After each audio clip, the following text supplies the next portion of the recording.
This is Update One, the podcast of the National Press Club in Washington, D.C. Update One provides a forum for listeners to learn about national and international stories, focusing on journalism and communication issues, news, and politics. Now, the latest edition of Update One. Welcome to the National Press Club's Update One podcast. I'm Gemma Puglisi with the club's Broadcast Committee. Today is part 2 of our series, looking at January 6th, the day the Capitol was attacked, the Capitol insurrection. It all began when thousands of Trump supporters came to Washington, D.C. to demand the election be overturned. What began as a demonstration in the morning turned into chaos, mayhem, and tragically the death of 5 people, including a Capitol Police officer. I am honored to be joined today by an extraordinary photojournalist who was there, capturing incredible images, some of which you may have already seen. Today, we talk to Christy Bowe, whose work has been published both nationally and internationally in publications such as The Washington Post, Time, Newsweek, The New York Times, Vanity Fair, George, People Magazine, Rolling Stone, the Columbia Journalism Review, and international publications such as Deutsche Press and La Vie. Bowe's work has been featured on MTV and MSNBC and in textbooks published by Wadsworth Publishing and McGraw-Hill. She is currently working on a book, Eyes That Speak, which documents her work in Washington over the past 2 decades. She has been a member of the White House Press Corps since 1995, covering Presidents Clinton, George W. Bush, and Obama. She is a member of the House and Senate Press Photographers Gallery since 1993. And she is a contributor for the National Press Club Publications Photographers since 1994. Well, Christy, thank you so much for being here today. Thank you for having me. Thank you. Please share where you were that day.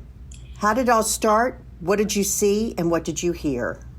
Well, I was on the east side of the Capitol, and I had made that decision because in addition to providing pictures for my agencies, it was a personal interest of me to be able to wrap up my Trump chapter here. So I decided rather than go down to where the rally was, because it was so crowded and the streets were blocked off so much, that I would stay at the Capitol and let the crowds come to me, because I knew that that was what the ultimate plan was for the day. And so, I was already there and noticed when I first got there that the crowds were a lot of older people, veterans, were kind of pretty laid back.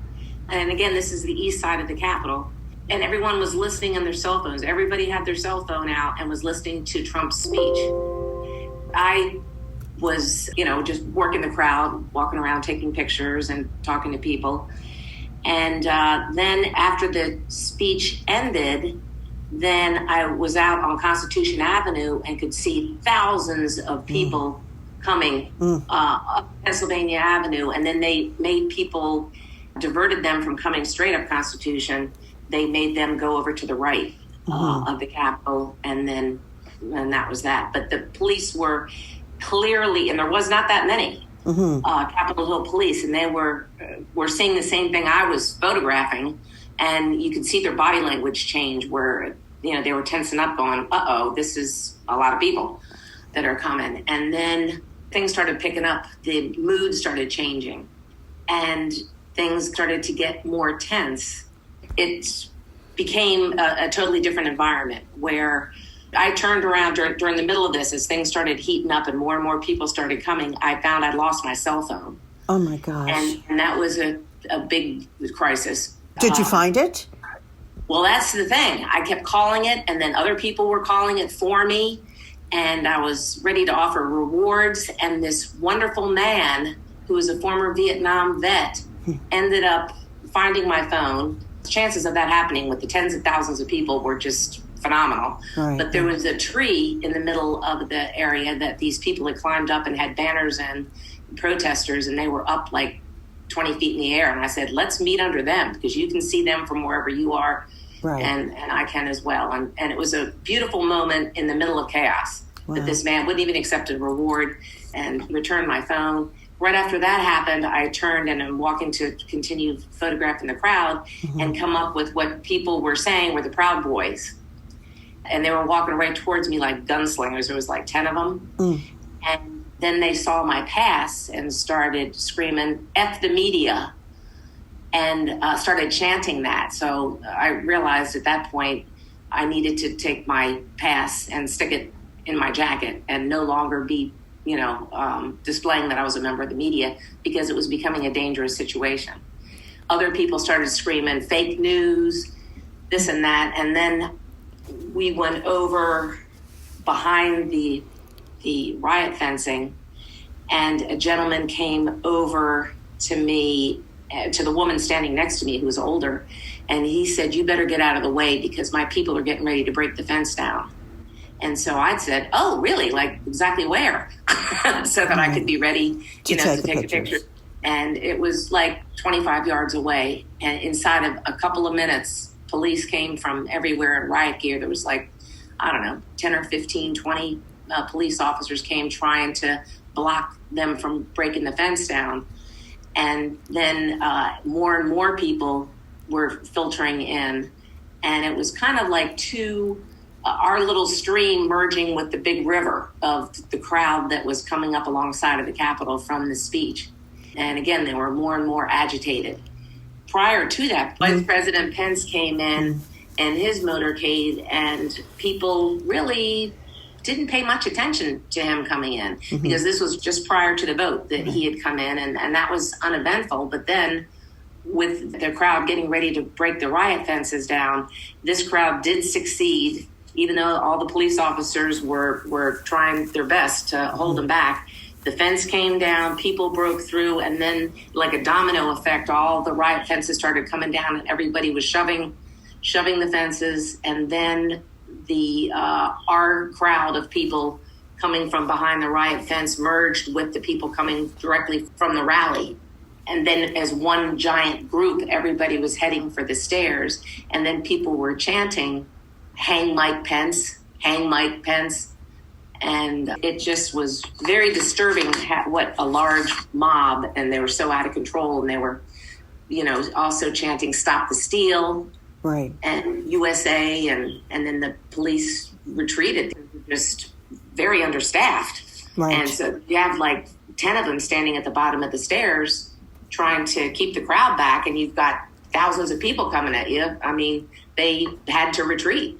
Then the crowd secured the entire steps and that entire part of the Capitol, which was on the House side. How were you able to take these pictures, though, with just the crowds and moving? And we interviewed Charisse May, and in that interview, I mentioned to her that there was, I watched the broadcast news that night, and there was a live shot, and the anchor was hearing from a reporter, and the reporter was being heckled by the crowds. And finally, the anchor said, "Listen, we're going to step away. We're concerned about your safety."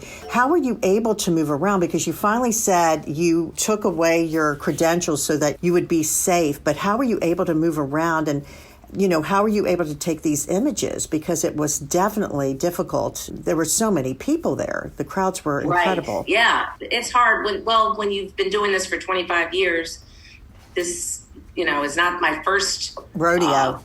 Right.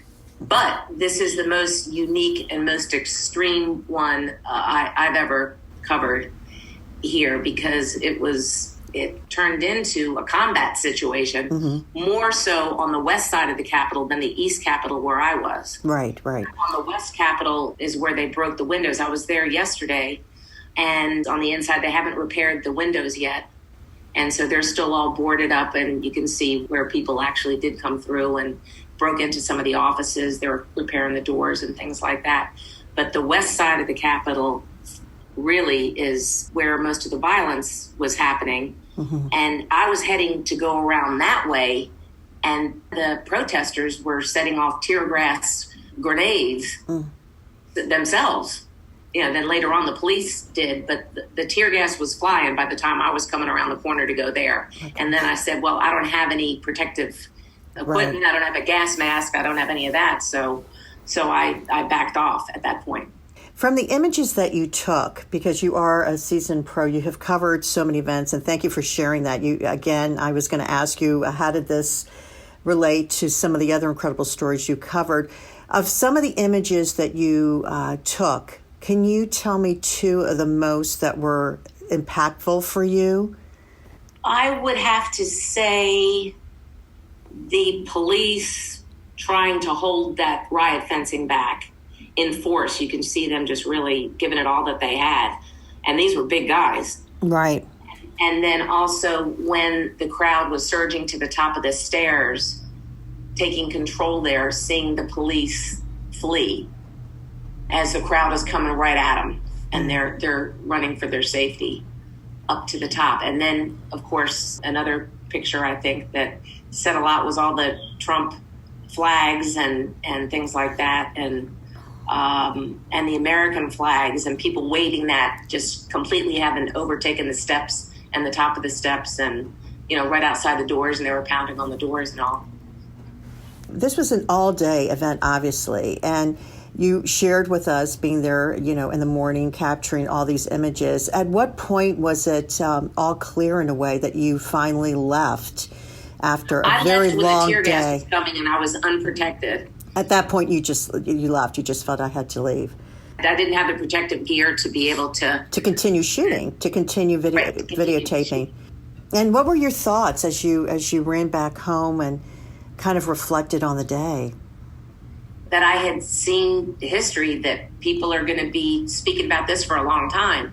And it was at that point, because it's very difficult when you're shooting something like this. Mm-hmm. And to answer one of your questions earlier about how do you maneuver this, I always make it a point to stay on the edge, the outside of the crowd as much as I can. I get in it and shoot what I can at the time there, but ultimately my strategy is always on the outside so you can move around, because when the crowds get to be that big of a mob, right, and you're trapped in the middle, you're swept away like with the current, in the ocean. You can't get in or out. You're moving with the crowd or you get trampled.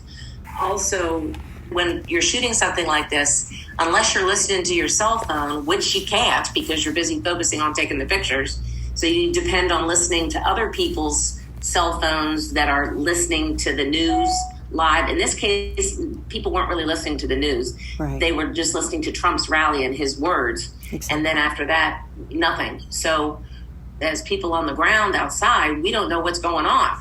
Right. So I had two friends that were very helpful to me. And one of them was with me down there that was helping out, which was good. And the other one was home, and I would talk to him, communicate with him once I had my cell phone back again, right, to say what is being broadcast, because we don't know. And so we have no way of knowing over there that woman was shot. You could hear things. You didn't know whether it was the flash bang things or whether it was gunshots. You really couldn't tell. So we didn't even know somebody had been shot on the other side. You have mentored, I'm sure, many young journalists and photographers. What do you feel is the most important advice you can give them, particularly after covering this story?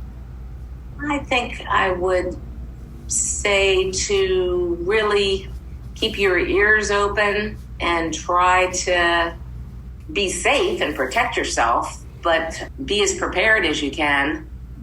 I mean, not necessarily bringing gas masks and all that, although some of my people did, but to, just be mindful of your surroundings at all times when you cover something like this, on who's around you, and just pay attention to your gut.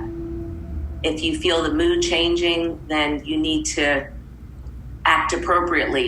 It's very instinctive, I think. If a journalist was just starting out, I'd recommend that they start doing, very peaceful kind of rallies, just to get a sense of what it's like to work with a large crowd, to kind of get a feel for things. And then, hopefully there won't be a lot of things like this around here in the future. There's a tremendous amount of National Guard there, and everything is fenced off very generously. Right.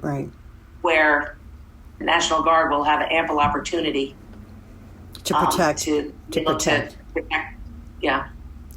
Christy Bowe, thank you so much for this interview and for your years of extraordinary service and providing images to all of us on the extraordinary history of our country. My thanks also to my colleagues here at the National Press Club for their help with this podcast, Alan Kotok, Mike Hempen, and Mark Hambrick. From all of us at the Press Club, I'm Gemma Puglisi. Thank you for listening.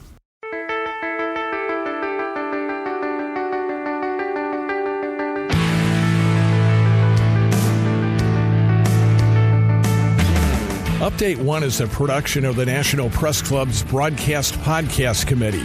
You can comment on this podcast or any episode of Update 1 by sending an email to update1podcast, that's update the number 1 podcast @gmail.com. Thanks for listening to Update 1.